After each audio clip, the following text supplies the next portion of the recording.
Hello, and welcome to H2Whoah. We are a smart water irrigation barrel that will distribute stormwater based on water level as well as soil moisture and some weather data. We have a lot to our software. We use a web app, a server-side script, and a database to help communicate these values and use a server-side script to calculate new heights. And basically, we have a photon and an Arduino. The photon is hooked up to an ultrasonic sensor as well as a soil moisture sensor, and the Arduino is hooked up to the photon as well as supplying 5 volts to a motor, which is back here. This does require 3 outlets, which is unfortunate, but we think our users will be able to adapt. So basically, as we can see here, our photon is doing some GET requests to the server to see what the goal height should be. And right now, it is measuring the current height and notices that it is not the it's not at the correct water level. Oh, notices it's higher than the correct water level. If we also were to put the soil moisture in some water, we can see that that value will update, and the soil moisture is now higher. And we can see that on our web application that this actually does update. This wants to reload. There we go. So we have some higher soil moisture, and as more data is filled in, then it continues going.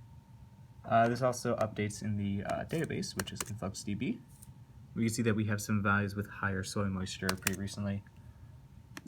So anyways, if our water height is too high, for example, if it's up here, the motor will open, and we will wait until it gets to the correct level for the motor to close again. As you can see, we had a while loop a little bit higher up that waited until my hand was below that current height. So we can do that again.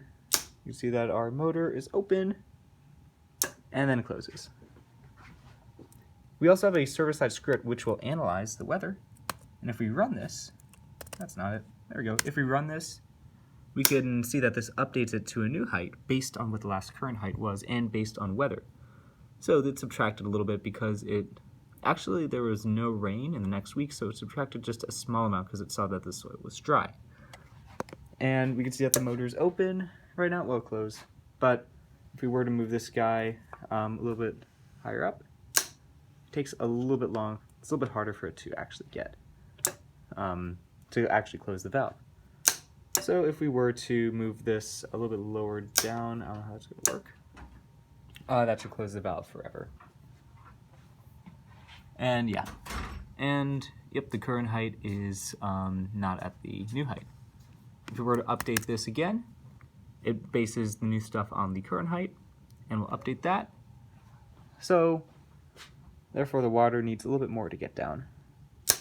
So there we go. Now this is open, and we need to move this guy a little bit higher in order to close it again.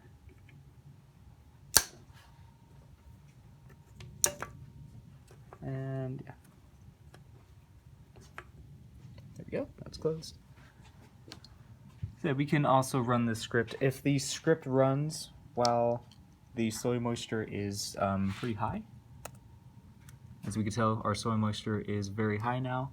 It will not update the height very much. We can see that the most recent height was 9.06. It did not change that because it knows that our soil is pretty moist.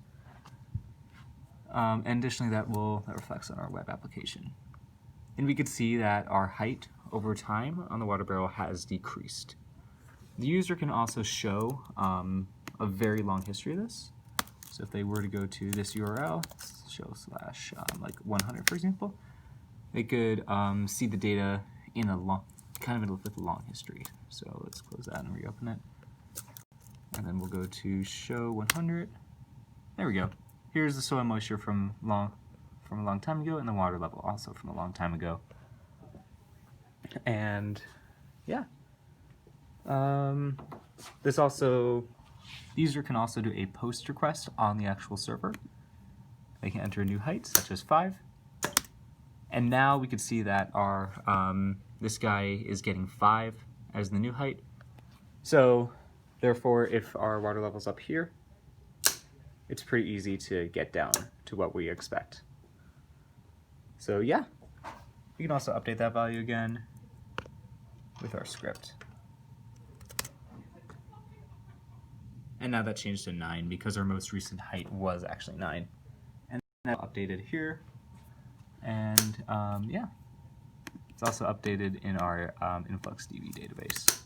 You can see that our new height has now changed from that past value because of this post request from the web application. So yeah, thank you.